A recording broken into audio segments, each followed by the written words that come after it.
Urodziłem się w 3 lata po wyzwoleniu Oświęcimia przez Armię Radziecką 27 stycznia 1948 roku.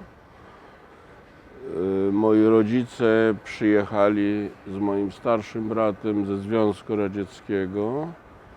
Mój ojciec spędził te lata wojny najpierw w okrążeniu po załamaniu się frontu, potem ukrywał się pod okupacją niemiecką na Ukrainie, potem był przy ofensywie radzieckiej, został posłany do obozu. Moja mama ewakuowała się z moim bratem na Syberię i po pewnym czasie, na skutek bardzo ciężkiego tam życia i po odnalezieniu się z ojcem, który był w obozie koło Uralu, przeniosła się tam z bratem. I potem, jak się wojna skończyła, ojca zwolnili i oni znajdowali się właśnie tam koło Uralu, byli aktywni w Związku Patriotów Polskich. I potem w 1946 roku wrócili do Polski. I na początku posłano ich na ziemię zachodnie.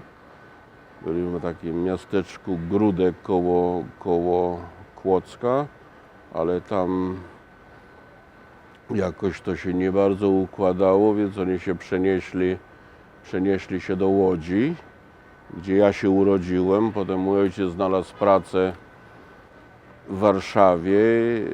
Moja mama pracowała w pierwszej redakcji Volksstimme w Łodzi, była sekretarzem redakcji. Potem żeśmy się przenieśli do Warszawy.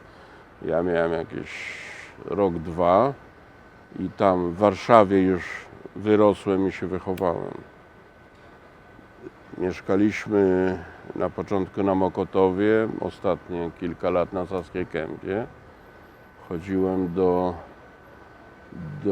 na początku do Rejtana słynnego przez 2 lata, a potem dokończyłem lata licealne już na Saskiej Kępie w liceum imienia Bolesława Prusa. W 1966 roku zacząłem studia na Wydziale Ekonomii Politycznej i tam w 1968 roku na skutek wydarzeń marcowych zostałem zawieszony w prawach studenta. Też wydział był jednym z rozwiązanych i tam wcielono mnie do wojska, do karnej kompanii. Byłem 30 dni i po zwolnieniu z karnej kompanii zostałem relegowany. Znaczy było postępowanie dyscyplinarne, byłem wezwany przez rzecznika Komisji Dyscyplinarnej i potem zostałem, i chociaż on rekomendował karę surowej nagany z ostrzeżeniem za uczestnictwo w wiecu marcowym, ale zostałem relegowany i przyszedł oficjalny papierek z rektoratu zawiadamiający mnie o tym. Brzmiało mniej więcej tak, że niniejszym zawiadamiamy, że obywatel został skreślony z listy studentów i może się ubiegać o ponowne przyjęcie w przyszłym roku akademickim pod warunkiem przedstawienia zaświadczenia o odbyciu zasadniczej służby wojskowej albo podjęciu pracy zawodowej. Ponieważ wielu z moich znajomych było właśnie wtedy w tej sytuacji, kiedy ich z czegoś zwolniono, wyrzucono i mieli duże kłopoty ze znalezieniem pracy, zdawałem sobie sprawę, że po prostu będę wcielony do wojska na normalny okres służby i to spowodowało, że się zdecydowałem wyjechać. Wyjechałem w 1968 roku w końcu września i wyjechałem do Izraela. Wtedy nie było tak specjalnie wiadomo o innych możliwościach emigracyjnych, szczególnie do Ameryki jakoś nie bardzo mnie tak ciągnęło, a o Skandynawii nie było wiadomo, a chciałem kontynuować studia. Izrael był wtedy jedynym znanym mi krajem, który oferował i stypendium, i czesne, i tak dalej, i tak dalej. Także wyjechałem do Izraela W Izraelu mieszkałem przez 12 lat, po czym wyjechałem do Stanów, gdzie mieszkał mój brat, z którym chciałem być niejako w bliższej odległości geograficznej i do dzisiaj mieszkam w Stanach. To wróćmy teraz do początku. Dobrze. I ja zadam trochę takich bardziej szczegółowych pytań odnośnie właśnie tego dorastania w Polsce. Jaka była u Pana atmosfera w domu? Jakie były Pana kontakty ze środowiskiem żydowskim? Jaki był ten świat Pana kolegów w tym okresie? Moi rodzice byli bardzo zaangażowani w kulturę żydowską, chociażby z tego powodu, że moja mama skończyła liceum żydowskie z wykładowym językiem żydowskim w Wilnie, jeszcze przed wojną. Rodzice w domu na początku rozmawiali po rosyjsku, jak nie chcieli, żebym zrozumiał.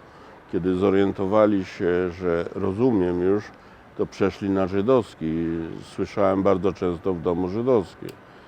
Rodzice byli zaangażowani i aktywni w pracę TSKŻ-u. Moja mama była członkiem warszawskiego zarządu TSKŻ-u i pracowała też w Volksstimme.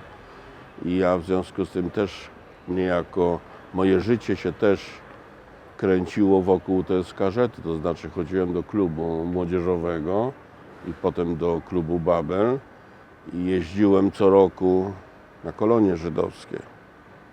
Także to była dosyć duże centrum mojego wyrastania i wyrabiania sobie świadomości.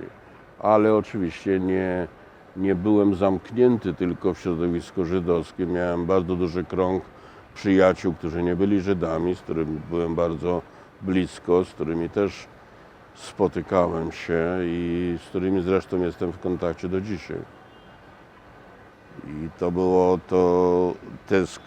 Rodzice mi nadali moją świadomość żydowską. Wiedziałem, że jestem Żydem, że jestem polskim Żydem. Rodzice byli ateistami i nie praktykowaliśmy żadnych powiedzmy sobie przykazań religii żydowskiej, ale moja mama, która wyrosła w tradycyjnym domu żydowskim, za każdym razem jak było jakieś większe święto, mówiła właśnie, że jest takie i takie święto z takiego powodu i religijni Żydzi czy tradycyjni Żydzi robią to i to i to i to, ale poza przygotowywaniem świątecznego obiadu z różnymi elementami tradycyjnymi, to był mój tak naprawdę jedyny kontakt z tradycją i religią. I w ciekawy sposób, kiedy znalazłem się w karnej kompanii, tam był oficer kontrwywiadu, który przesłuchiwał nas, ale tylko Żydów, tylko tych kilku Żydów, co tam się znaleźli. I w pewnym momencie zadał mi pytanie, czy pan jadał obiady rytualne? Znaczy, czy kolega jadał obiady rytualne? Czy spytałem, w jakim rytuale? On mówi, no w żydowskim. Ja mówię, nie jedliśmy, ale... Także ta świadomość żydowska była bardzo istotna. I to było, do dzisiaj się definiuje jako polski Żyd, bez względu na to, jaki paszport noszę w kieszeni. A mógłby Pan wyjaśnić wtedy, w tym okresie poprzedzającym marzec, właśnie jak była ta definiowana przez Pana rodziców, przez Pana koncepcja tej świadomości żydowskiej, bycia polskim Żydem wtedy w Polsce? Czy jak była rozumiana? Moja mama pochodziła z Wilna, mój ojciec pochodził z Pińska i tak się szczęśliwie złożyło, że 3 siostry, znaczy całe rodzeństwo ojca uratowało się w czasie wojny i rodzina była bardzo blisko.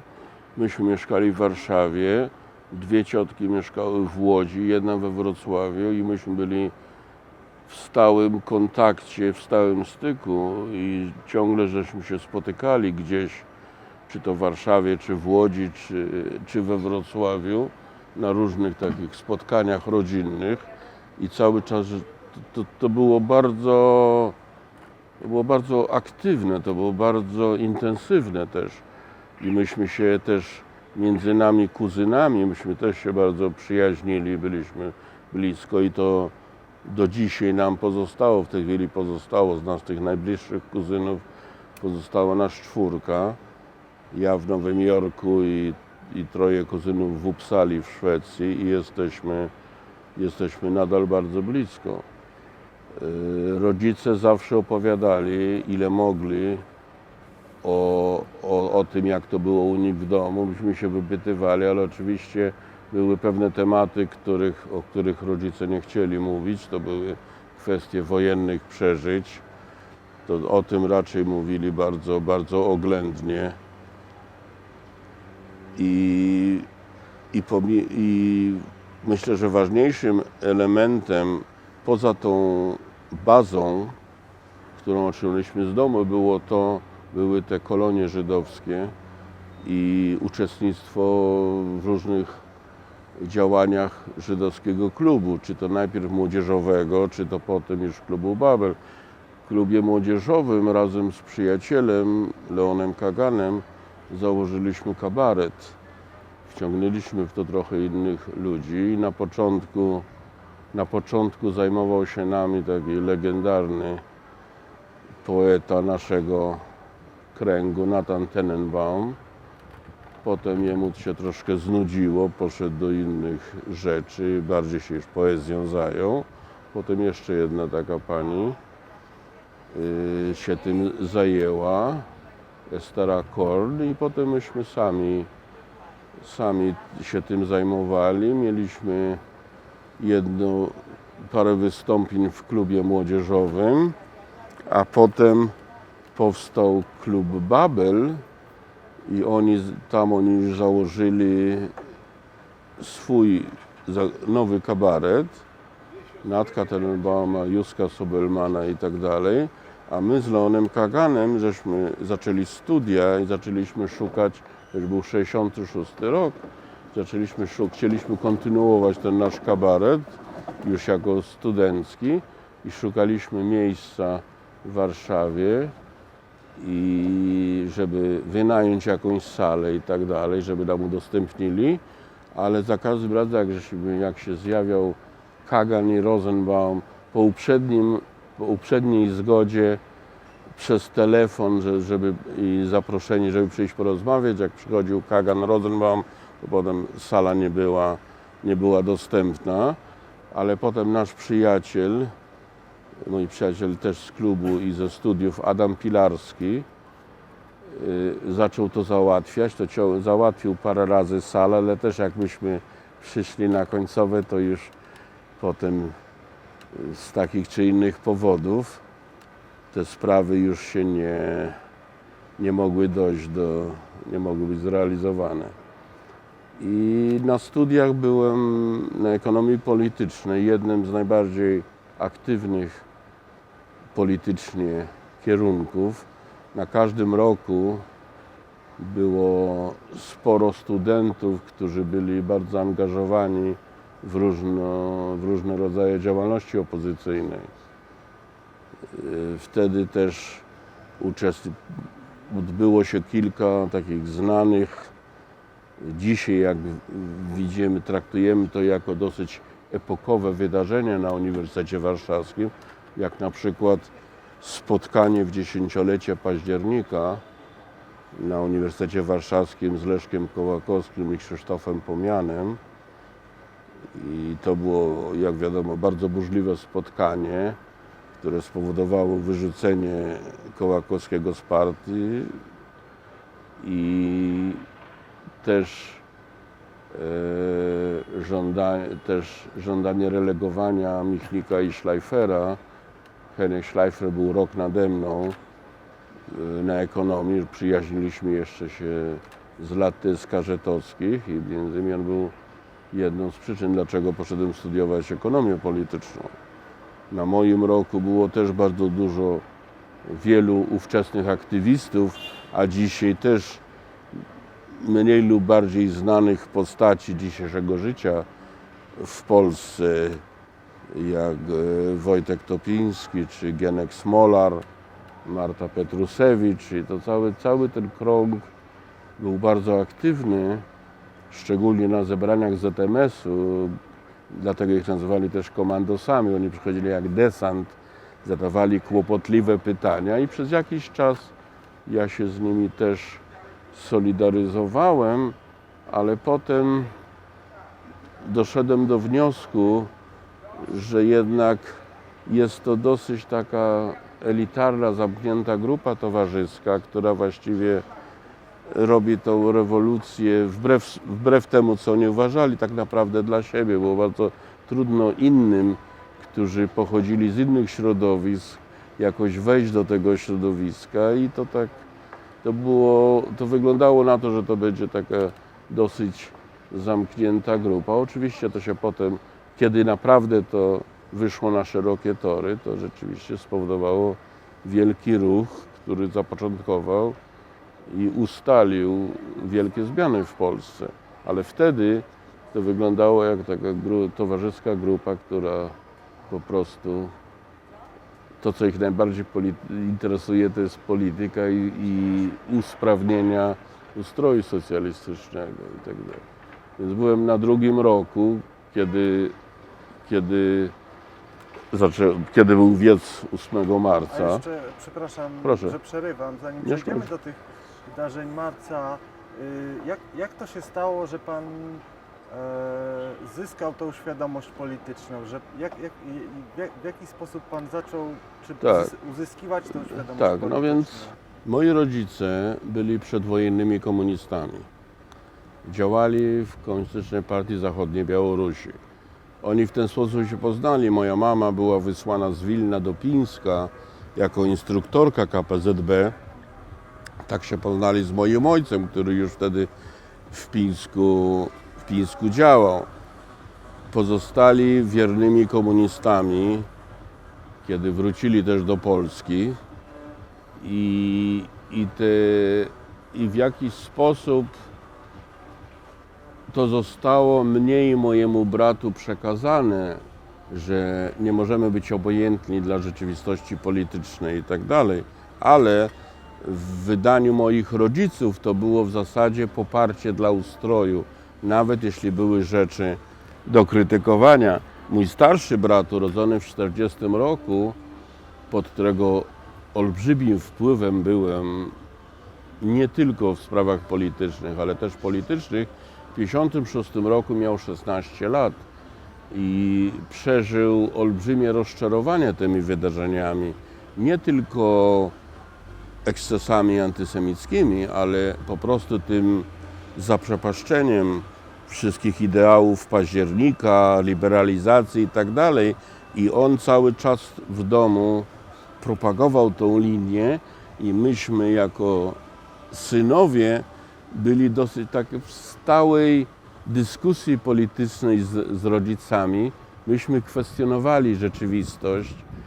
Oczywiście bardziej z pozycji sympatyków, ale krytycznie nastawionych do rzeczywistości. Myśmy krytykowali różne wydarzenia, jak na przykład prześladowania opozycji, często opozycji demokratycznej, zarówno w Polsce, jak i w Związku Radzieckim. Taki jeden przypadek pamiętam, kiedy Juli Daniel i Andrzej Syniawski opublikowali swoje opowiadania za granicą, które były nie tyle krytyczne, ale opisywały życie w Związku Radzieckim i oczywiście ich tam prześladowano, aresztowano i tak dalej. I myśmy z bratem przy stole zawsze krytykowali to i właśnie mówiliśmy, jak to jest niesprawiedliwe, to jest nieuczciwe, to jest kryminalne. Oni nie popełnili żadnego przestępstwa.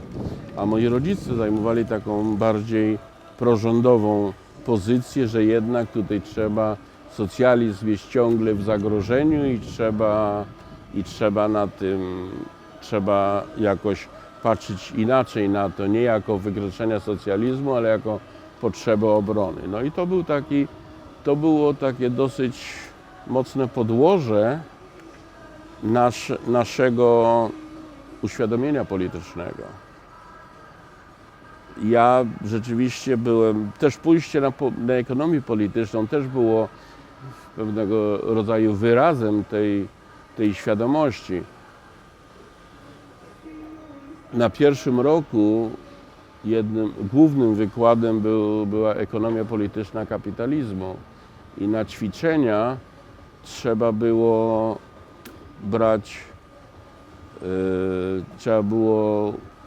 czytać pewne urywki z Kapitału Marksa. I ja myślę, że ja w mojej grupie, no bo tam chyba z 15 osób, ja byłem chyba jedynym studentem, który przynosił z domu własną kopię Kapitału.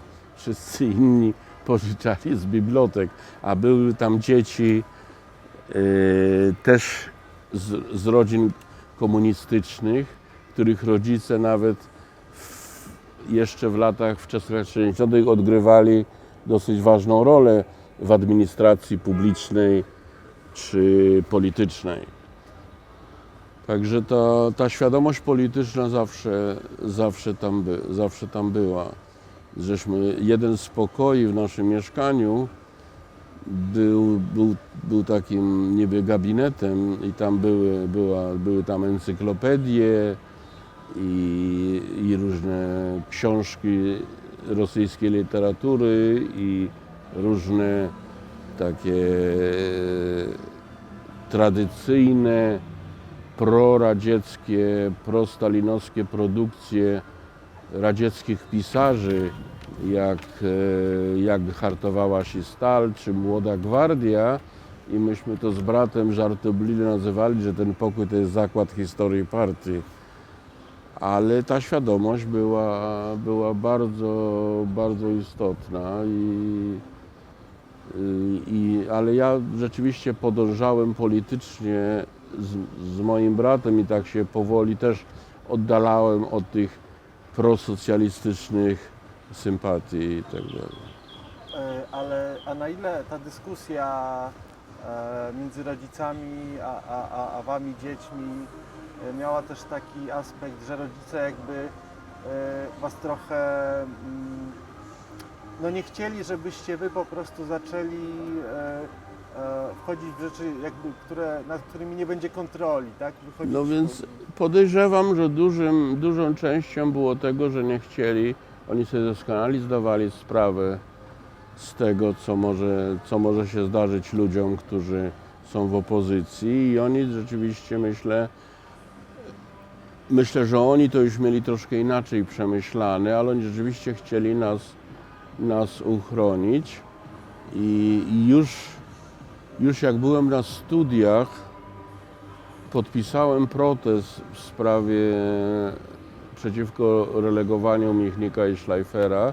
Podpisałem też protest w sprawie tego wiecu na 10-lecie października i mojego ojca wezwano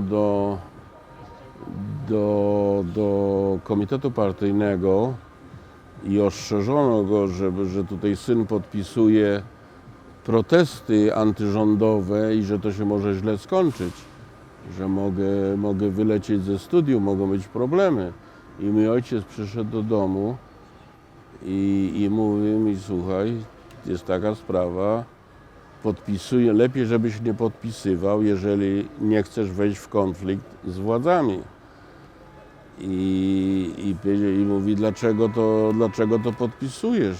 To ja mu powiedziałem: ty byłeś młodszy ode mnie, jak się buntowałeś przeciwko ustrojowi, poszedłeś do więzienia, ja tylko podpisuję protesty. I już więcej mnie do niczego później nie namawiał, ale rzeczywiście próbowali, przekazał mi to właśnie, że tutaj władze na to zwróciły uwagę i że lepiej, żebym tego nie robił właśnie w daleko pojętej samoobronie w tym systemie, który był, oczywiście jak wiemy, skłonny do represji.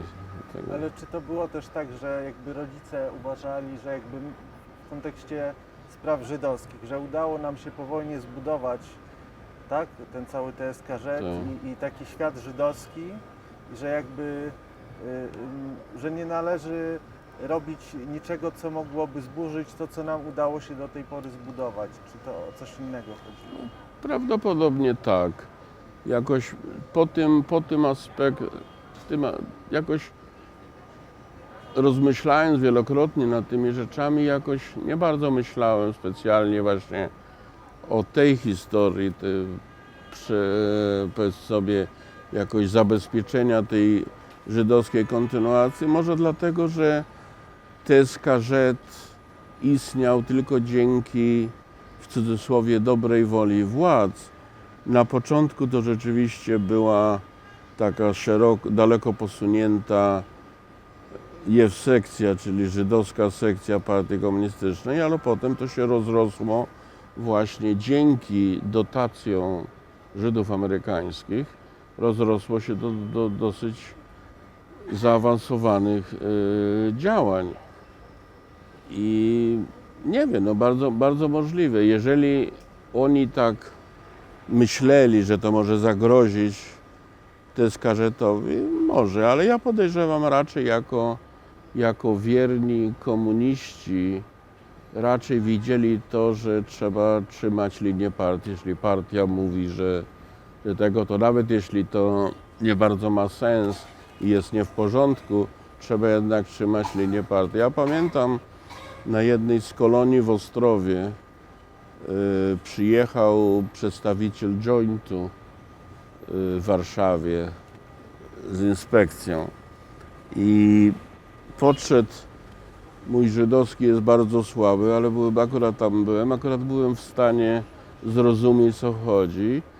Kierownikiem kolonii był Szmulik Tenenblatt, nieżyjący już, i ten przedstawiciel jointu, wydaje mi się, nazywał się Kahane, oni mówili po żydowsku, i Szmulik mówi, no to ja pokażę ci te nasze plany, zajęcia, co robimy, a Kahane tak machnął ręką, mówi, to w ogóle co za różnica, co wy robicie z nich komunistów, robicie z nich, śpiewacie rosyjskie piosenki, to mnie w ogóle nie obchodzi. Najważniejsze, żeby mieli świadomość żydowską. I to jest, dlatego my płacimy. Joint płacił około $1 milion rocznie na działalność młodzieżową TSKZ. Co oczywiście polskie władze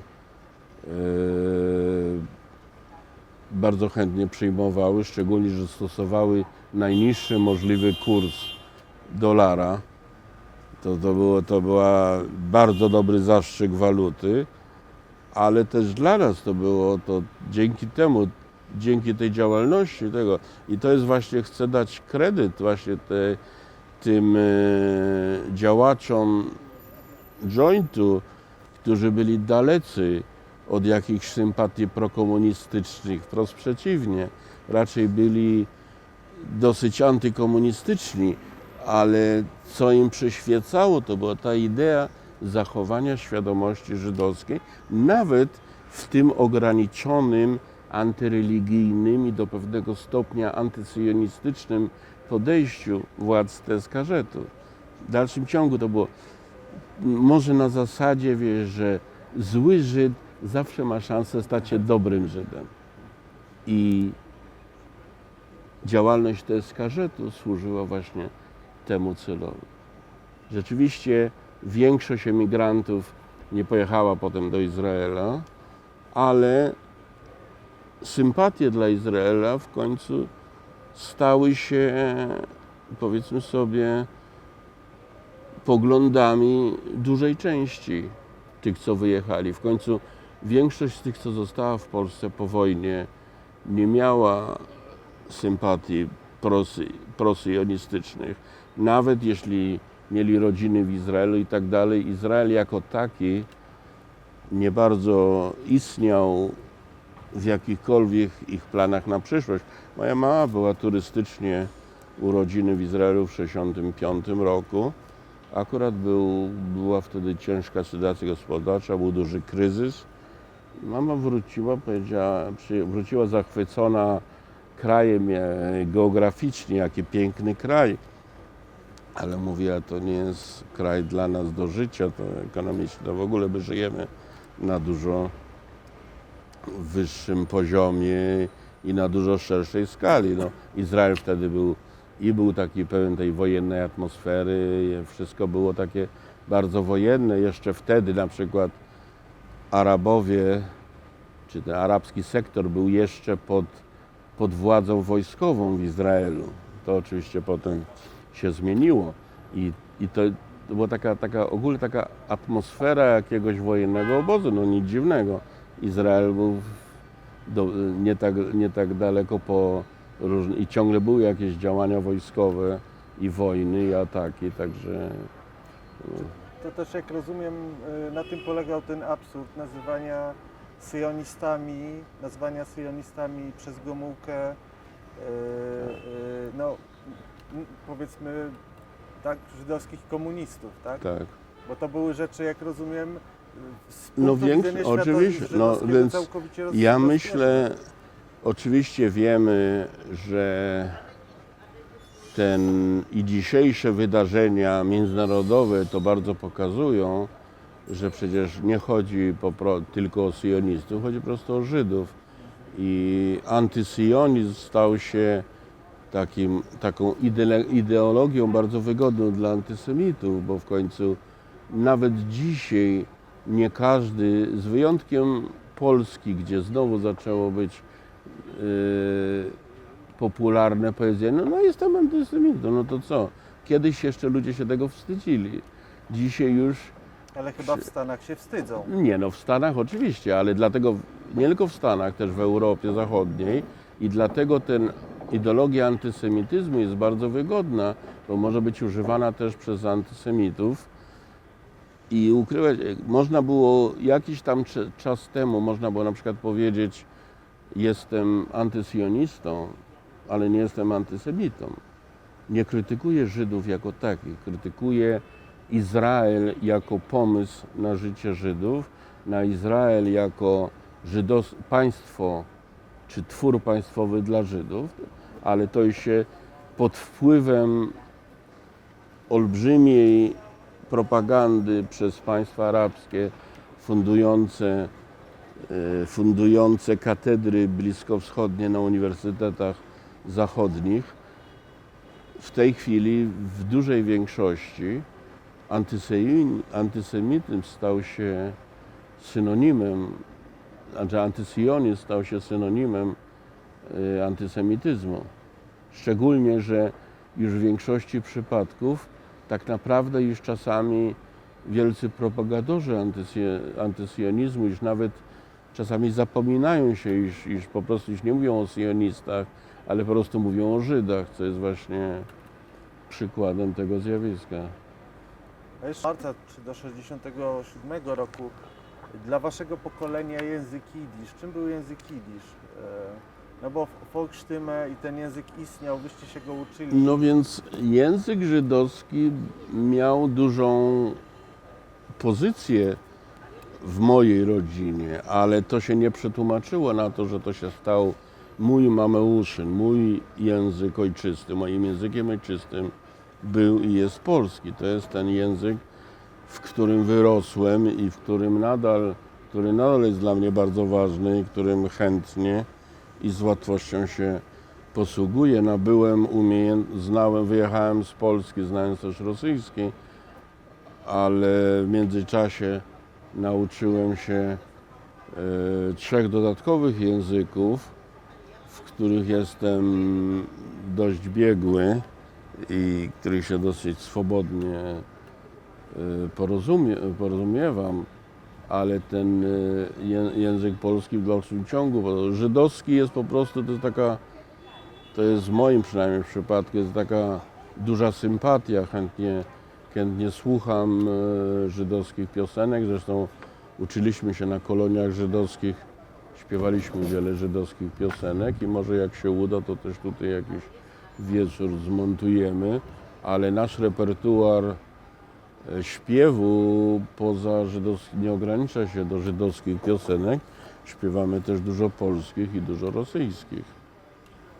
No bo ten okres do 1967 roku to jest chyba ostatni moment, kiedy język jidysz jest językiem jakby żywym, tak? W Polsce. No, można tak powiedzieć. No, w 1967 roku pod wpływem wojny sześciodniowej władze zaczęły powoli zamykać instytucje, które w mniejszym lub większym stopniu propagowały żydowskie i z wyjątkiem gazety Volksstimme, która była kontynuowana później, chociaż już w połowie lat 60. zmieniono podtytuł na stronie tytułowej z organu KCPZPR na organ TSKŻ-u, co wielu działaczy i przywódców TSKŻ-u, zasłużonych stalinistów, przyjęło to jako policzek i nawet próbowali protestować, ale to już taka było wyraźnie widać, że polityka rządu zaczyna wchodzić na troszeczkę inne tory i to jeszcze przed wojną sześciodniową, co było oczywiście przedstawiane w Polsce jako agresja. A pamięta Pan reakcję właśnie czy w TSKŻ, czy w Pana środowisku no, na wojnę sześciodniową i na polską, i na oficjalną reakcję Polski na Tak, wojnę oczywiście. sześciodniową? No, wśród młodzieży nie spotkałem się z żadną wypowiedzią krytyczną wobec Izraela. Raczej wszyscy byli bardzo rozentuzjazmowani tym, na początku bardzo przerażeni, bo publikowano w prasie codziennej te buńczuczne raporty pochodzące z Egiptu czy z Syrii o tym, jak to wojska egipskie już są na przedmieściach Tel Awiwu. Większość z nas, jeszcze nie wszyscy, mieliśmy rodziny w Izraelu i wiedzieliśmy, że te ich groźby, że oni tam wyrżną, zepchną do morza i tak dalej, że to nie były jakieś gołosłowne obiecanki, ale że to rzeczywiście, że tak oni chcieli zrobić, ponieważ duża część z nas miała jakieś tam podłoże historyczne i może nie duża część, ale niektórzy, ja na przykład wiedziałem o tym, że były przypadki jeszcze sprzed wojny pogromów antyżydowskich w Palestynie i wiadomo było, że jeżeli wojska arabskie dojdą do miast izraelskich, to będzie rzeź. Potem oczywiście nagle się okazało, że wojska arabskie zostały rozgromione i ta obawa ustąpiła przed radością z tego, że do rzezi nie doszło. I oczywiście było przez jakiś czas też niektórzy się cieszyli tym, że ogólna reakcja polskiej ulicy była, że nasze Żydki pobiły rosyjskich Arabów i tak dalej. Ale także to było takie dominujące w tym, że ludzie się rzeczywiście cieszyli, że nie tylko Izrael nie został zepchnięty do morza, ale też, że wygrał. To dało swój wyraz w rozmaitych wystąpieniach, też między ludźmi. W końcu władze miały swoich informatorów wśród społeczności żydowskiej też, którzy donosili o nastrojach, a potem jeszcze było kilka publicznych wystąpień, szczególnie w klubie Babel, w tym legendarnym już z spotkaniu, które przeszło do historii z redaktorem Polityki Rakowskim, kiedy przedstawiciele żydowskiej młodzieży zaatakowali linię prezentowaną polityczną w polskiej prasie, porównując to do Der Stürmera, do nazistowskiej propagandy, pokazując przykłady karykatur, które były jakby żywcem wzięte z nazistowskiej pracy, z tymi Żydami z dużymi nosami, mordujących arabskie dzieci itd., itd. Także to było taki moment uniesienia i radości. A był Pan na tym spotkaniu może? Nie, ja akurat na tym spotkaniu nie byłem. Jeśli dobrze pamiętam, to rodzice mi powiedzieli raczej, byłoby lepiej, żebym nie szedł, bo z tego nic dobrego nie będzie.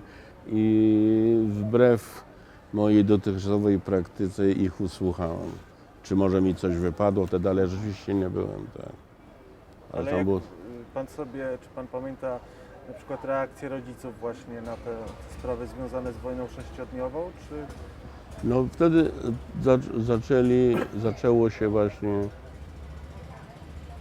zaczęło się takie bardziej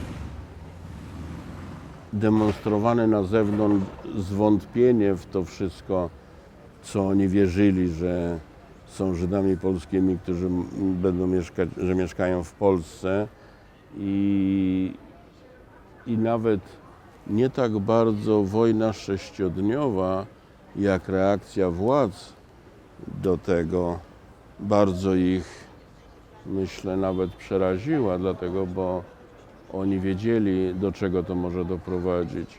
I przemówienie Gomułki na Kongresie Związków Zawodowych, wspominający piątą kolumnę i tą antypaństwową działalność syjonistów, wszyscy oni wiedzieli lepiej niż inni, że przecież nie chodzi o syjonistów, bo oni znali to środowisko jeszcze dłużej niż ja na przykład i wiedzieli, że tych syjonistów, takich prawdziwych syjonistów, tam tak naprawdę to brakowało. Dla przykładu, kiedy byłem w karnej kompanii, poprosiliśmy zastępcę batalionu do spraw politycznych, który był wykładowcą z Wojskowej Akademii Politycznej, docent Szczęśniak, o wytłumaczenie nam, o co chodzi, chcieliśmy wiedzieć, dlaczego my tu jesteśmy i tak dalej, w tej karnej kompanii. I on zaczął swoje wystąpienie, on się zgodził i tak dalej, i on zaczął swoje wystąpienie od stwierdzenia, że spotykam się z wami na wasze życzenie, ale ostrzegam, że to, co powiem, może nie będzie przyjęte pozytywnie przez żołnierzy pochodzenia żydowskiego, bo mam tutaj pewne rzeczy do powiedzenia, które są bardzo krytyczne. I potem zaczął to, co potem ukazało się w podobnym zarysie w przyczynku do genezy konfliktu Andrzeja Werblana. On przedstawił ten nadmierny udział Żydów w komunizmie i komunizacji Polski i antypolski stosunek żydowskich komunistów i skłonności syjonistyczne i potem zaczął wymieniać zdrajców narodu polskiego, wszystkich tych funkcjonariuszy pochodzenia żydowskiego, którzy uciekli na zachód i zdradzili Polskę. Nie wymienił ani jednego polskiego, czyli takiego, który nie miał żadnej żydowskiej plamy w życiorysie, wymienił tylko samych Żydów i oczywiście skoncentrował się najbardziej na Józefie Światle i powiedział coś takiego, że Światło już w młodości był członkiem organizacji sionistycznej. No ja podniosłem rękę i zadałem w bardzo formalny, wojskowy sposób pytanie, jakiej organizacji sionistycznej był członkiem Światło. To on powiedział, Komunistyczny Związek Młodzieży Polskiej. Gdyby powiedział po Alei Sion Lewica, były lewicowe syjonistyczne organizacje, były też inne syjonistyczne organizacje, ale akurat dla nich to było wszystko to, co byli, bo w końcu to jest właśnie ten przykład, że syjonizm stał się synonimem żydostwa i po prostu nie wolno było otwarcie atakować Żydów jako takich i nawet na tych zebraniach, na wiecach, jak ktoś występował przeciwko Żydom, zawsze go poprawiano, syjonistów i tak dalej. Jednym z żołnierzy ze mną był Michał Jaszoński, który wystąpił przed tym zebraniem, chciałby zadeklarować, że ani on, ani jego rodzina nigdy nic wspólnego z syjonizmem nie mieli. Przypadkowo miał rację. On pochodził z bardzo znanej wileńskiej, bundowskiej, antysyjonistycznej rodziny. Oni nie tylko, że nie pochodzili z tego, oni zwalczali. Bojówki bundu zwalczały bojówki syjonistycznych organizacji, ale to mu nic nie pomogło. Oczywiście to było, to też jest takie świadectwo epoki, że niby on nie miał nic wspólnego z syjonizmem, a my, tych paru innych Żydów, to my jak najbardziej, bo jest bardzo możliwe, że tego. Ale to też mu nic nie pomogło. Ale tak to właśnie, tak to było. Moi rodzice oczywiście widzieli to wszystko i od pierwszego chwili nie mieli żadnego złudzenia, że tutaj chodzi o Żydów, że to nie jest jakaś żadna walka z syjonizmem i byli bardzo tym zaniepokojeni, bo to potrząsnęło całą ich bazą bycia w Polsce. Bo oni chcieli być polskimi Żydami, sympatyzującymi czy popierającymi ten system, ale żyjącymi w Polsce. I kiedy byłem w karnej kompanii, pozwolili w pewnym momencie rodzicom przyjechać, odwiedzić dzieci w karnej kompanii. I bardzo ciekawe, że przyjechała 4 rodziców, tylko żydowskich rodziców. Nie, że żydowscy rodzice bardziej się martwią o swoje dzieci, tyle, że polscy rodzice przyjmowali to jako jeszcze jedno, w najlepszym wypadku, przykład tego barbarzyńskiego stosunku do opozycji i nie uważali, że mogą coś zmienić, ale żydowscy rodzice rzeczywiście się bali, że to jest tylko preludium do dalszych, o wiele bardziej daleko idących represji. Zresztą po tym oficjalnym spotkaniu, kiedy nas ustawiono w budynku komendy ze stołami, powiedzmy sobie, ustawionymi 2 rzędy stołów i w odległości gdzieś tak, chyba 10 metrów. Z jednej strony było nas, tych 4 czy 5 Żydów, z drugiej strony ci rodzice, a za nami stali oficerowie. I myśmy tak rozmawiali przez ten stół, ale potem pozwolono nam pójść tam do zagajnika obok i wtedy mój ojciec powiedział, co się dzieje w Warszawie, bo nam nie dawano, nie mieliśmy dostępu do prasy, a jak już dawali gazety, to wycinali pewne rzeczy. Także dostawaliśmy gazety w świetlicy z wyciętymi artykułami i tak dalej. Ale na przykład pamiętam artykuł, który dostaliśmy, który relacjonował zjazd ZMS-u, na którym przewodniczący ZMS Marian Rękę powiedział: demokracja tak, ale nie dla naszych przeciwników politycznych. Tego nie wycięli. Ale ja się zapytałem ojca, co się dzieje w Warszawie. Ja mówię, sytuacja jest coraz bardziej napięta. Wygląda na to, że planowane są jeszcze dodatkowe represje, akcje policyjne i mówił, trzeba się zastanowić, czy nie będziesz musiał wyjechać, jeśli można. I to było po raz pierwszy, kiedy usłyszałem od mojego ojca w ogóle pomysł wyjazdu. Mój ojciec w dniu wojny sześciodniowej płynął batorem do swoich kuzynów w północnej Ameryce i wrócił chwaląc te kraje, mówiąc, że jak wspaniale ma tam młodzież, może robić co chce, może studiować, może nie studiować, chce pracować, nie pracować, mają wybór, nic nie jest im narzucone. Ale to się nie przetłumaczyło na to, że musicie wyjechać. Ale tutaj już w trakcie tej kampanii marcowej on mi powiedział w Dewesku, prawdopodobnie będziesz musiał wyjechać, jeśli pozwolą wyjechać. Co prawda ten jeszcze wyjazdy, nie tak było bardzo mało tych wyjazdów, ale było to wrażenie spowodowane wystąpieniem Gomułki, że ci Żydzi chcą wyjechać, my im umożliwimy to. Także W tej kampanii karnej jak długo pan 30 dni. To znaczy, to było planowane jako dużo poważniejsza akcja represyjna. Według dokumentów znalezionych przez Teresę Torańską w archiwach wojskowych, te obozy, zostały stworzone 3 obozy. Jeden w każdym okręgu wojskowym. Każdy na 500 studentów. Ale akcja represyjna objęła o wiele większą ilość ludzi i w związku z tym obóz w okręgu pomorskim w ogóle się nie utworzył, a w okręgu warszawskim w Hrubieszowie było około 30 studentów i tak samo w Żaganiu na poligonie Układu Warszawskiego w okręgu dolnośląskim też około 30. I po 2 tygodniach oni postanowili połączyć te 2 obozy i oni nas przewieźli z Hrubieszowa do Żagania. Żeby nam było wesoło, przewozili nas jelczami, te, które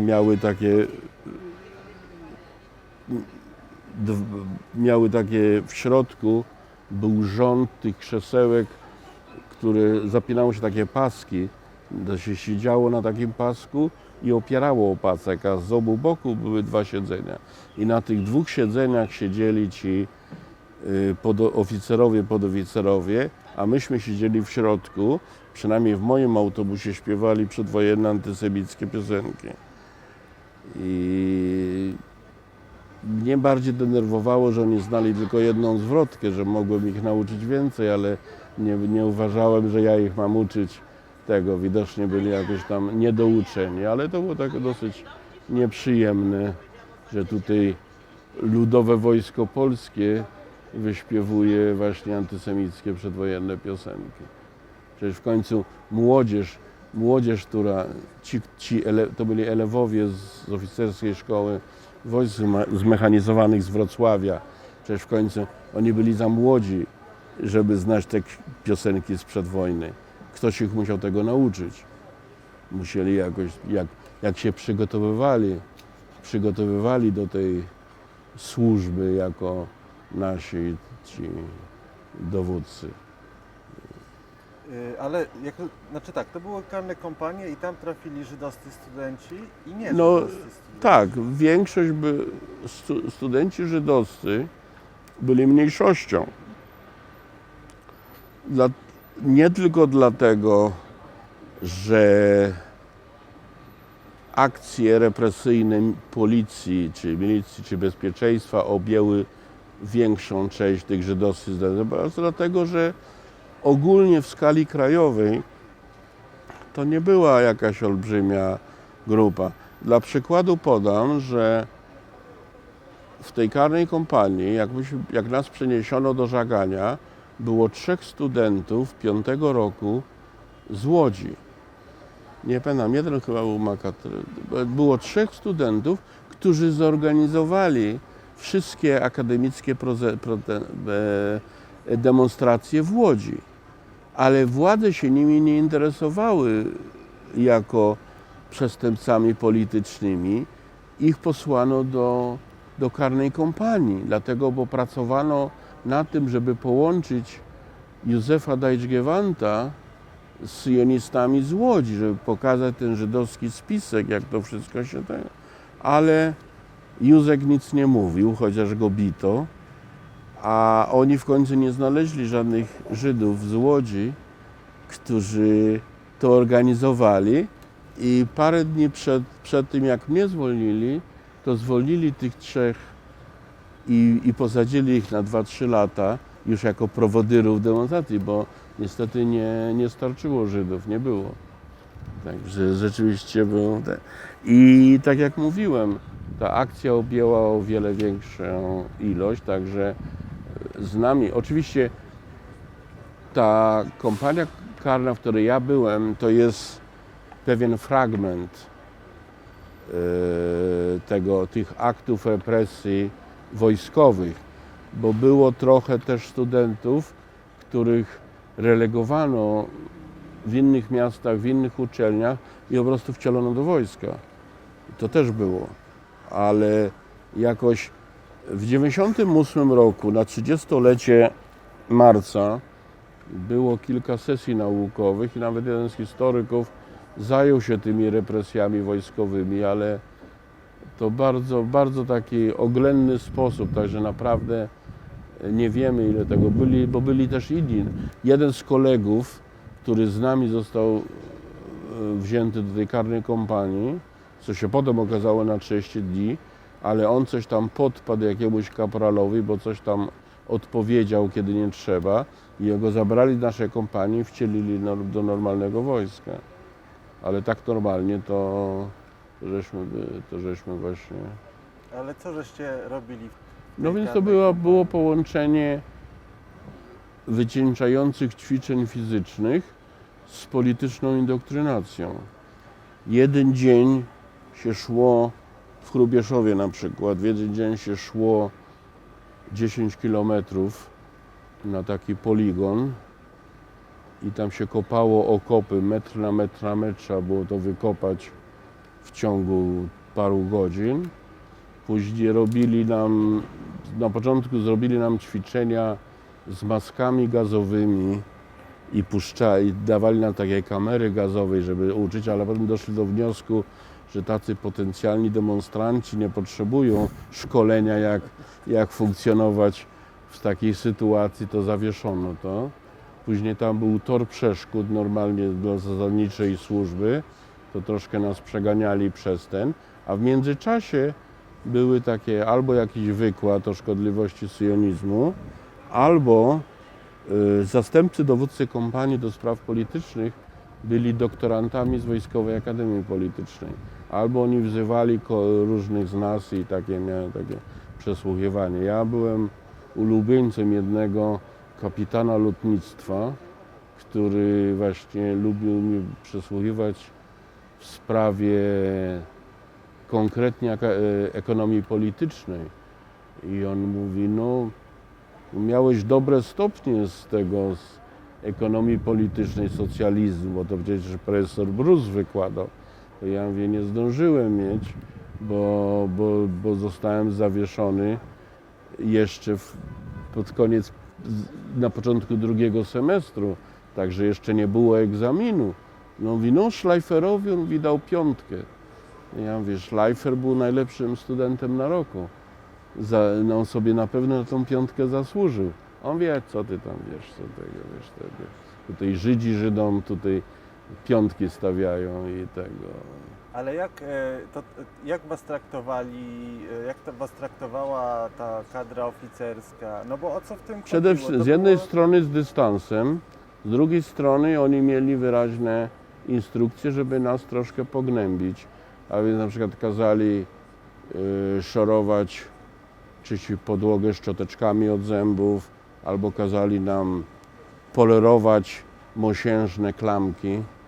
Pamiętam, że raz, że miałem tak rozkaz polerowania i po 2 godzinach już to naprawdę tego nie można, to już było wypolerowane i przychodzi taki właśnie kapral podchorąży i ja mu melduję, że klamka jest wypolerowana, że klamka jest czysta, to on mówi, w wojsku nie ma czystych klamek.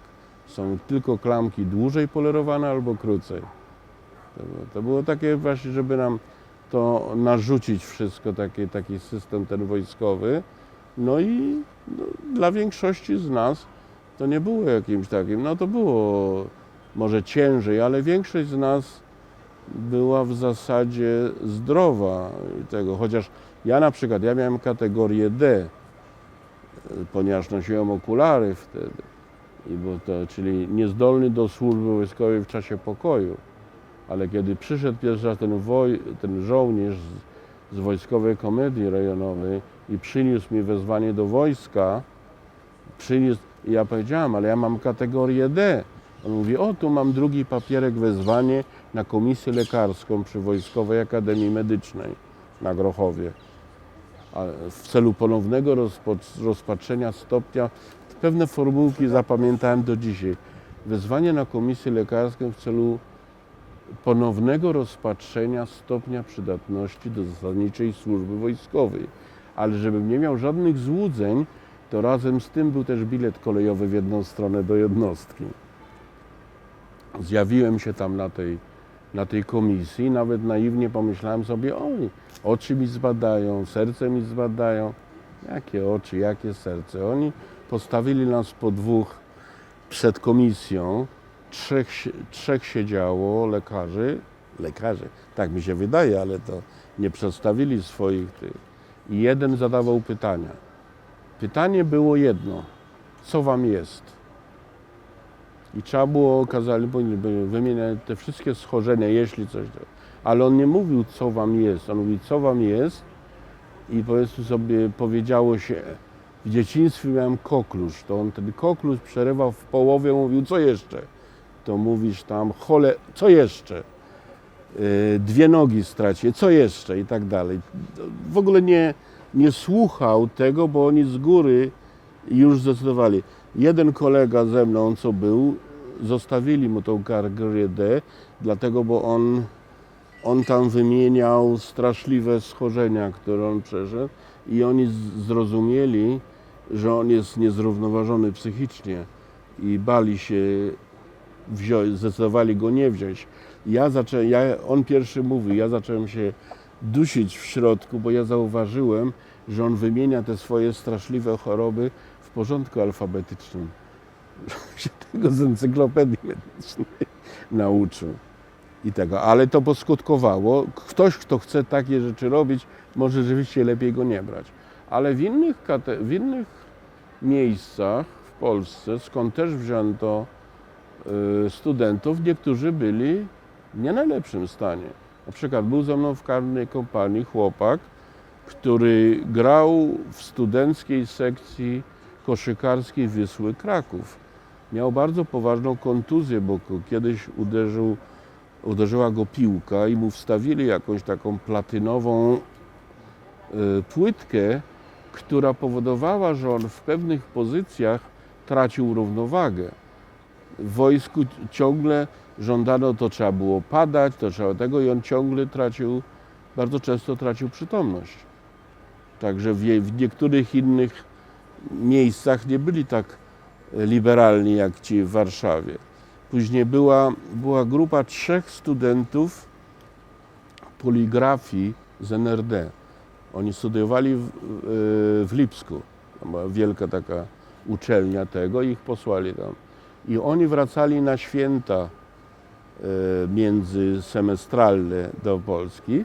No i oczywiście jak porządni studenci, oni sobie dobrze dali w tym pociągu, straszliwie się spili i jak przyszedł konduktor NRD-owski prosić o bilety, to oni nie zachowali grzecznie. Jeden go za nos przeciągnął przez cały wagon i jak oni przyjechali do Berlina, żeby przesiąść na pociąg, tam już czekała niemiecka żandarmeria pod bronią, aresztowali ich i potem zwolnili do polskich władz i ich też wsadzili do karnej kompanii. Jeden z nich miał stale zwichnięty staw barkowy. Przy najmniejszym ruchu ciągle mu wyskakiwało tego.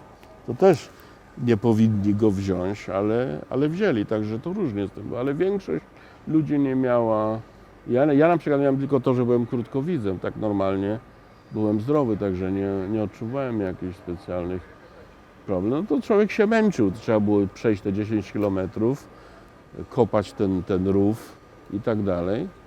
Ale potem po 2 tygodniach nas przenieśli do Żagania na poligon i tam już udało mi się jakoś uniknąć tych. Tam na przykład, tam była cysterna z wodą, ale myśmy trzeba było biegać rano, żeby się umyć, do rzeki.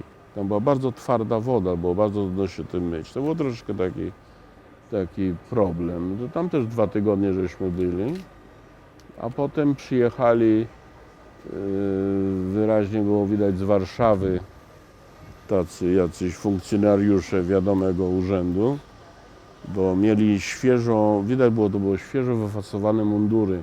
Jeszcze te kanty od złożenia na nich były. Wiadomo, że to nie byli prawdziwi wojskowi. I mieli puste kabury u pasa. I oni wzywali nas na takie spotkania. Jak szedłem, byłem wezwany, szedłem do tego baraku, gdzie oni nas przesłuchiwali, to zobaczyłem takie grupki żołnierzy i przy każdej stał taki jeden z tych nowo przyjezdnych pseudooficerów i usłyszałem, jak jeden właśnie mówi: no niech rządzą nami źle, ale niech nie rządzą nami Żydzi. I potem on mnie nagle zobaczył, dlatego okazało się, że to był właśnie ten, co mnie miał przesłuchiwać. No i on cały czas był, nie wiem czy udawał, ale prezentował takie zdziwienie, jak ja mogę mieć taką podwójną identyfikację, że ja się uważam za Żyda. I ja byłem jednym z tych, który w ankietach zawsze pisał, czy było napisane narodowość, czy pochodzenie. Ja zawsze pisałem żydowska.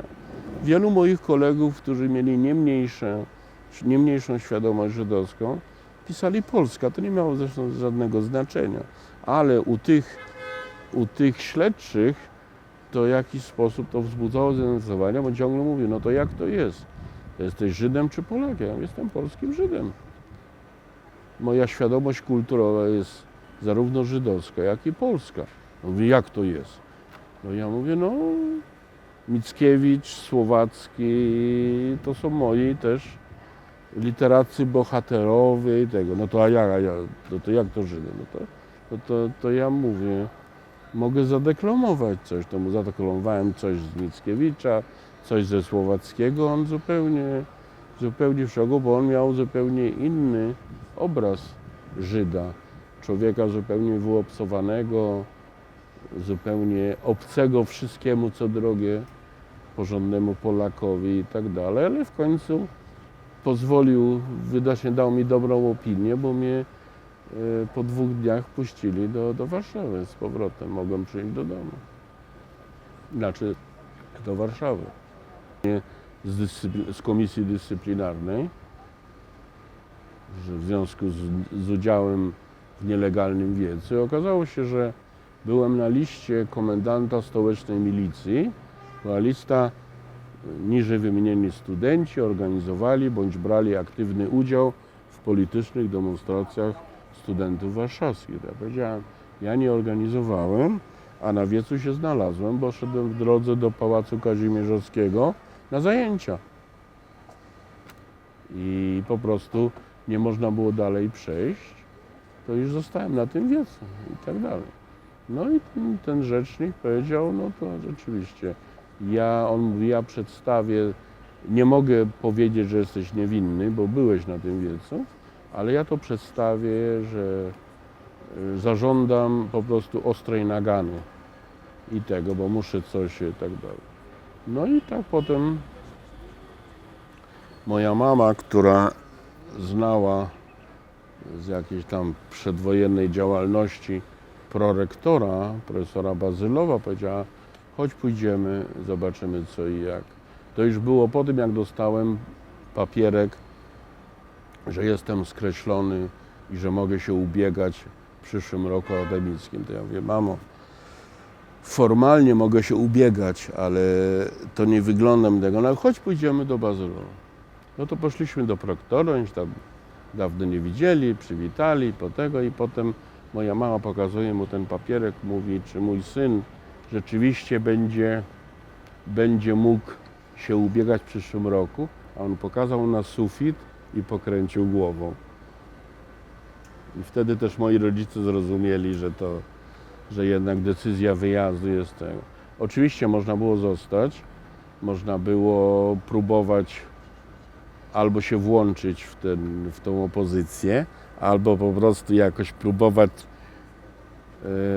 po cichu jakoś tam przetrwać przez to, ale ja miałem dosyć takie, ja chciałem być polskim Żydem czyli że mogłem mieszkać albo w Polsce, albo w Izraelu, albo wśród Żydów, ponieważ pokazano mi, że w Polsce nie mogę mieszkać, bo nie mam pełnych praw, w związku z tym ja muszę wyjechać. Takie było podłoże mojej decyzji wyjazdu. I jak pan przygotowywał się do tego wyjazdu? Jak to wyglądało? No zasadniczo chodziło o to, że trzeba było przygotować pewne rzeczy do wyjazdu. Rodzina, były listy, co wolno na emigrację wywieźć. Tam takie instrumenty muzyczne, książki, pościel i tak dalej. Mnie celnicy od razu z góry powiedzieli, ponieważ ja wyjeżdżam sam, a mieszkałem z rodzicami, to ja nie mogę, na przykład ja miałem chyba z 250 płyt długogrających wzięli, tylko 50 możesz wziąć, bo mieszkałeś sam. I ja już wiedziałem, żeby nie zadawać zbędnych pytań, to nie zapytałem się, gdzie to jest napisane, bo była ta duża lista, że wolno wywieźć wszystkie płyty. Książek tylko 50. To były takie represje improwizowane, żeby po prostu utrudnić to wszystko. I przygotowaliśmy taką skrzynię, powiedzmy sobie, połowy szerokości tej długości i tam było trochę tej pościeli, jakieś to co wolno było jednej osobie wywieźć. I to wyszły takie liczby. Ludzie oczywiście wyjeżdżający całymi rodzinami mogli wywieźć dużo więcej, ale też były różne ograniczenia. Żadna książka sprzed 1945 roku.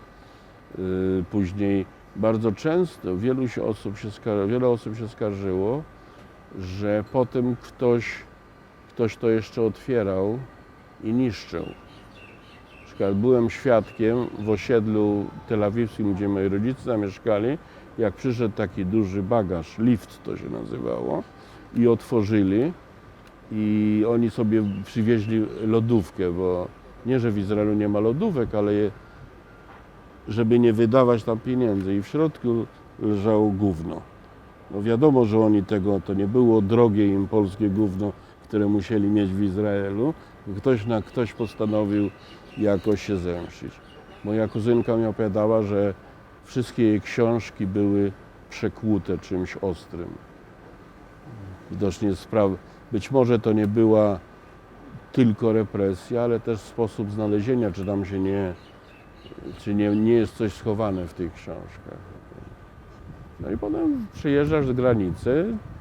Ja w przedziale byłem z taką zaprzyjaźnioną rodziną i też z koleżanką z innej zaprzyjaźnionej rodziny. I jakoś ci nasi celnicy nie byli specjalnie ostrzy wśród nas. Tam troszkę sprawdzili w kieszeniach powieszonych kurtek czy płaszczy. Nie kazali otwierać walizek, ale znam wiele przypadków, kiedy w Zebrzydowicach ściągali ich z całym bagażem, wszystko przeszukiwali i oczywiście tracili ten pociąg i dopiero musieli tam parę nocy na tej stacji kolejowej, także to różne były metody, żeby jeszcze potem pod sam koniec, żeby troszkę obrzydzić to i jakoś pokazać, kto jest górą. Ale jak to było? Gdzie pan jechał dokładnie? To znaczy... Ja jechałem do Izraela. No tak, ale Ja zjechałem, wziąłem promesę wizy w ambasadzie holenderskiej i poszedłem do Pałacu Mostowskich, złożyłem tam to podanie. Oni powiedzieli, że muszę zrezygnować z obywatelstwa polskiego. To było ciekawe, bo widziałem dokumenty, które potem ujawniono przez IPN, czy kogokolwiek, i tam są całe strony tych zapisów, że niniejszym proszę tego i napisy. Ja dostałem taki skrawek papieru, na którym była ta formułka, że proszę o pozbycie obywatelstwa. Czyli oni potem to jakoś zlepiali i potem to razem fotografowali. Oczywiście okazało się, że to było nielegalne, bo Rada Państwa nie miała prawa pozbywać gremialnie wszystkich. Mogła każdego oddzielnie, a tego nie zrobili. I Najwyższy Sąd Administracyjny w końcu gdzieś tam ileś tam lat temu orzekł, że to było zupełnie nielegalne i tak dalej. No ale czy pan jakby, pan miał rodzinę w Izraelu? Tak. Czyli pan jechał do rodziny, tak? No nie, do Izraela nie musiało się jechać do rodziny. Do innych krajów, żeby dostać i do Skandynawii, do innych krajów, ja na przykład do Stanów, Kanady, jak oni przejeżdżali potem do Rzymu, to oni im dawali, pomagało bardzo, jak ktoś miał rodzinę, bo oni mogli sponsorować, a inni musieli czekać, aż jakaś tam miejscowa gmina żydowska sponsoruje. Do Izraela nie trzeba było całego sponsoru. Światowy sionizm sponsorował przyjazd Żydów do Izraela. Nie trzeba było żadnych, poza promesą wizy i tym dokumentem podróży, nic nie trzeba. Oczywiście ambasada holenderska przekazywała listy do Izraela tych wszystkich, którzy brali promesy wizy i oni potem na lotnisku, potem zabierali nas do Schenau, tego pałacyku pod Wiedniem i tam przygotowali z nas takie transporty, zbierali. Ja akurat byłem w Schenau stosunkowo długo, chyba prawie 2 tygodnie, bo zbierali ludzi, żeby wypełnić samolot. W końcu oni za to płacili.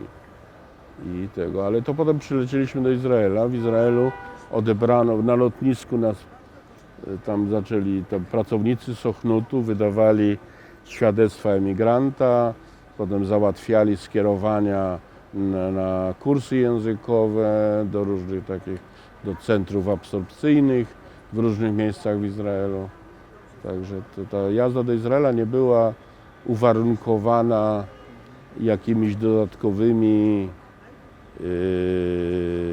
zezwoleniami czy zaproszeniami. To było jasne. Jedziesz do Izraela, tam już na miejscu wszystko załatwiają.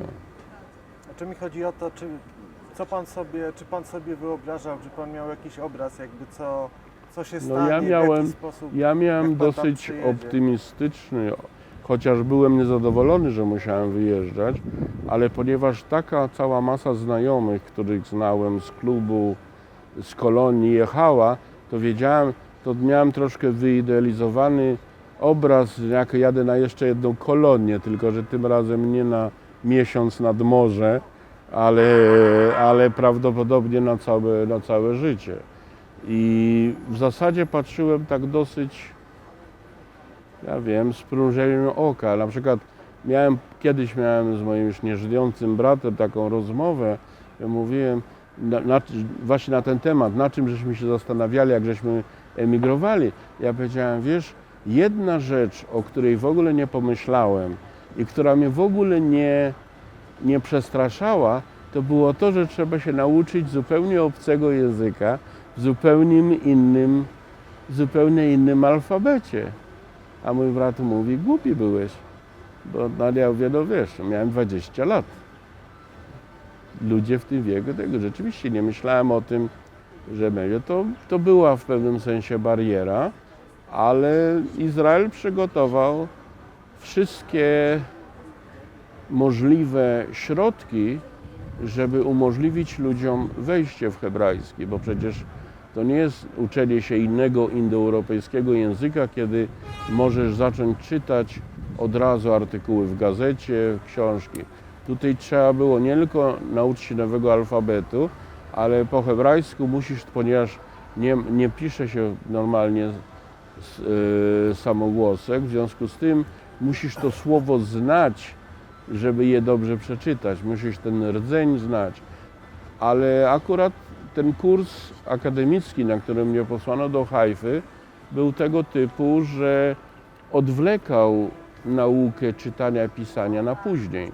Był taki kurs audiowizualny i myśmy się uczyli pewnych fraz potocznych i uniwersalnych, na których można było zbudować inne frazy i żeśmy się bardzo intensywnie uczyli słówek.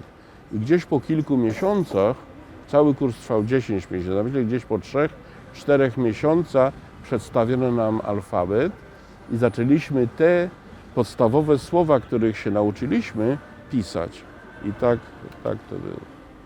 Ale czy dla Pana ten wyjazd, wygnanie, emigracja do Izraela miała też aspekt alii? Jak Pan w kontekście... Nie. Ja nie zostałem, znaczy alii w sensie No, w takim- dosłownego, że to takie wzniesienie do Nie, ojczyzny jakby- przodków. No tak, Nie, tak, nie. Tak. Ja nie wyrosłem w rodzinie sionistycznych i emigracja, czyli to alija, to znaczy wzniesienie, uniesienie się, to nigdy nie było tak przedstawiane i nawet nie w jakimś negatywnym sensie, po prostu my żyjemy w Polsce, to jest nasze miejsce. Także kiedy już się zdecydowałem na tą jazdę do Izraela, to nie widziałem tego w aspektach przyjazdu do ojczyzny żydowskiej, a raczej widziałem to w aspekcie wyjazdu z ojczyzny, która nie chce być moją ojczyzną. No tak, ale jednak jedzie Pan do kraju, jednak nie jest to kraj obcy, tak? Całkowicie. No Jakby jest coś oczywiście byłby- pewne powiązanie, ponieważ ja wyrosłem w atmosferze asyjonistycznej, ja w związku z tym nie widziałem i nawet mnie w pierwszym okresie dosyć raziło, bo Izraelczycy, których na początku spotykałem, a to byli przeważnie Izraelczycy z Polski, to ciągle oczekiwali ode mnie jakichś takich deklaracji hura patriotycznych, jestem już w kraju, ale ponieważ przeważnie zanim doszło do tej deklaracji, pytali mnie się, ile walizek mi się udało zebrać ze sobą, to ja to nie traktowałem tego aż tak poważnie, mnie to śmieszyło, że tak jak oczywiście nie rozumiałem, że oni tak naprawdę mają głęboko w nosie to wszystko, co się w Polsce działo. Dla nich to jest logiczna konsekwencja poprzednich emigracji, że za każdym razem jakaś fala żydowska wyjeżdża z Polski, to mówią, już po nas nikt nie został. I potem znowu jest jakaś fala emigracyjna, mniejsza. Po nas już nikt nie został. I znowu są Żydzi. Kiedy po raz pierwszy pojechałem do Warszawy po emigracji w 90 czy 91 roku, spaceruję z takim przyjacielem, profesorem uniwersytetu po krakowskim przedmieściu i on mi mówi, patrz, to jest Żyd, to jest Żyd, to jest Żyd. Ja mówię, Szymon, jak ja mieszkałem w Warszawie, ja tyle Żydów na ulicy nie widziałem. Ciągle to jest tego, ale to, do czego zmierzasz, to jest rzeczywiście, ja nie czułem się, że ja wróciłem do ojczyzny czy tak dalej. Ja byłem bardzo zadowolony i wdzięczny, że była taka możliwość, że mogłem wyjechać do kraju, który mnie akceptuje, który akceptuje moich rodziców, którzy całe życie byli przeciwnie sionizmowi, ale który widzi, że rzeczywiście mamy coś wspólnego, jesteśmy Żydami, w związku z tym jest tam dla nas miejsce. I za to byłem wdzięczny i do dzisiaj jestem wdzięczny, że Izrael jest takim miejscem. Ale ja nie podzielałem tego. Zresztą ciekawy przykład. Kiedy wieziono nas Szenał autobusem na lotnisko w Wiedniu, do autobusu wsiadł przedstawiciel Sochnutu i taką łamaną polszczyzną powiedział, a teraz pojedziemy na lotnisko i samolot zawiezie was do Izraelu, gdzie dostaniecie ciepłą strawę i ciepłe łoże. Tak jakbyśmy jak tutaj wyjeżdżali z jakiejś zaplutej Syberii.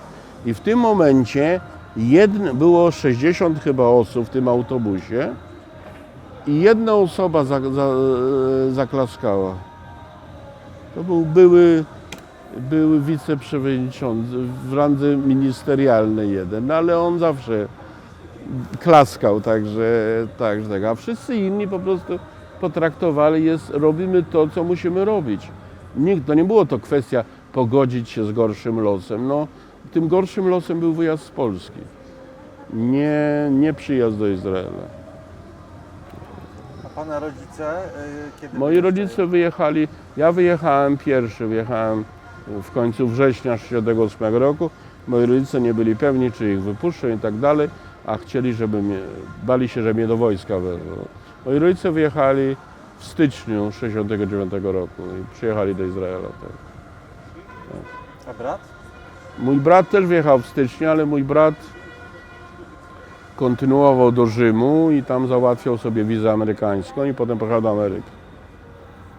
Jak się pan w Izraelu aklimatyzuje? Pan tam tak kontynuuje studia? Aklimatyzowałem się bardzo źle, bo w sumie doszła świadomość, że to ten nacisk, że deklarowanie się sionistą, akceptowania wszystkiego, troszeczkę traktowałem Izrael jako państwo demokratyczne, gdzie można mieć różne inne poglądy i irytowało mnie ten praktycznie taki przymus, nie prawny, ale taki obyczajowy, że to mi się musi podobać, tamto mi się podoba. Pamiętam, stałem gdzieś byłem w jakiejś kolejce do czegoś i tak ludzie rozmawiają i ktoś tam opowiadał, że jak wspaniale było w Wenecji, a tu jakaś pani mówi, w Ejlacie też pięknie. Zawsze było to, że takie to wynika z tej samokrytyki, że musisz się ciągle bronić, bo się czujesz, że jest gorzej. I to mi dosyć przeszkadzało. I potem, kiedy już wyjechałem do Ameryki i tak dalej, to potem się w jakimś sensie nauczyłem.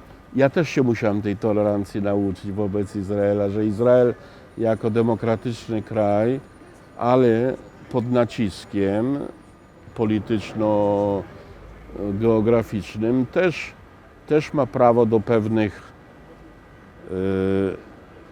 wyskoków niekoniecznie tolerancyjnych. Izrael się bardzo od tego czasu zmienił. W 100 latach to jest inny Izrael dzisiaj. Przede wszystkim Izrael zrobił się o wiele bardziej otwarty. Młodzież i inni zaczęli wyjeżdżać, uczyć się innego świata i przywozić te wrażenia do Izraela. W 1968-1969 roku to był taki dopiero co wyszli z kryzysu gospodarczego. Mało kto wyjeżdżał za granicę.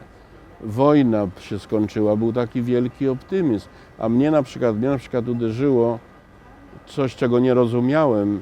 Zawsze jak jechałem, ja studiowałem w Jerozolimie, a rodzice mieszkali w Tel Awiwie, to mniej więcej co tydzień jeździłem do rodziców i jechało się taką taksówką czy autobusem po starej drodze z Jerozolimy do Tel Awiwu. I gdzieś przy Latrun można było widzieć ten podział na Izrael i te nowe ziemie. Z jednej strony było zielono, z drugiej strony było szaro. To samo nawet do tego dzisiaj ci, co pojechali na wycieczkę na Golan, widzieli dokładnie to samo. To mnie strasznie dziwiło, bo ja rozumiałem,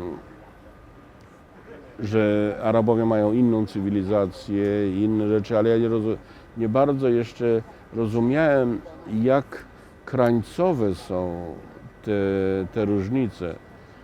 I potem w pewnym momencie świadomościowo zacząłem jakoś odrzucać i nie akceptować te różne normy społeczno-polityczne w Izraelu i ja też bardzo chciałem być z moim bratem, którym byłem bardzo blisko. I to jakoś wszystko razem się połączyło, aż mój brat stał się obywatelem i mógł mnie ściągnąć do Ameryki i przejechałem do Ameryki. Ale czy to ma też taki aspekt, że Ameryka daje tak naprawdę wolność, właśnie taką wolność ekspresji indywidualnej tożsamości? No tak rzeczywiście jest, ale to nie było... Ja mało o Ameryce wiedziałem. Tylko to, co tam jakieś listy z moim bratem. Ja nie tak bardzo... Po prostu chciałem być bliżej mojego brata. Ja nie wyjeżdżałem z Polski na zachód, także nie miałem wyobrażenia, jaki jest zachód. Potem będąc w Izraelu, byłem troszkę w zachodniej Europie, i byłem też raz w Ameryce, ale to takie... Nie można... Oczywiście każdy z nas buduje teorię na tym, na informację, którą się mu udaje uzyskać, ale ja jakoś kiedy wyjeżdżałem już do Ameryki, kiedy emigrowałem do Ameryki, ja nie bardzo miałem świadomość tego, czym... No słyszałem te różne wypowiedzi na temat wolności, swobody i tak dalej, ale już nauczony doświadczeniem traktowałem to raczej nie z taką małą rezerwą, że to może to nie jest tak, może to jest inaczej, że już muszę sam to zobaczyć i sam sprawdzić. No, także. A tutaj przedwczoraj czy wczoraj słyszałem gdzieś na korytarzu jakąś taką dyskusję, czy Żyd polski, czy Żyd z Polski. I co by pan No o to tym, jest, pan jest? dla mnie to jest pseudodyskusja. To jest pseudodyskusja, bo Znaczy, powiedzieć w Żyd, kontekście oczywiście powiedzieć państwa tak, generacji. powiedzieć Żyd z Polski, to znaczy po prostu nic więcej niż Żyd, który czy urodził się w Polsce, czy przyjechał z Polski. A polski Żyd to jest już taka bardziej deklaracja tożsamościowa i tak dalej. I to jest moja tożsamość. Ja się też czuję Izraelczykiem w pewnym sensie, bo jednak po 12 latach wyjechałem z paszportem izraelskim i mam pewne uczucia solidarności z Izraelem jako takim, ale być może dzięki mieszkaniu tutaj znam też Izrael bardziej od środka niż jakiś taki zwykły Żyd, który po prostu się solidaryzuje z Izraelem. Także są pewne rzeczy, które akceptuję z radością i są pewne rzeczy, które nadal krytykuję w Izraelu, które mi w jakiś sposób nie odpowiadają. Ale ogólnie mówiąc, to jest też część mojej identyfikacji. No nie mogę w 100% powiedzieć, że jestem Izraelczykiem, no bo nie urodziłem się tutaj i w sumie też wyjechałem, bo mi się nie podobało i tak dalej, takich czy innych powodów. Ale to jest tak, no, jeśli miałbym mówić o dominującej cesze mojej tożsamości, to jest polski Żyd. Bo nie wstydzę się tego, że urodziłem, bo w Ameryce jest też czasami tendencja widzenia wszystkiego przez pryzmat miejsca, w którym się urodziłeś. Że jak urodziłeś się w Polsce, to jesteś Polakiem.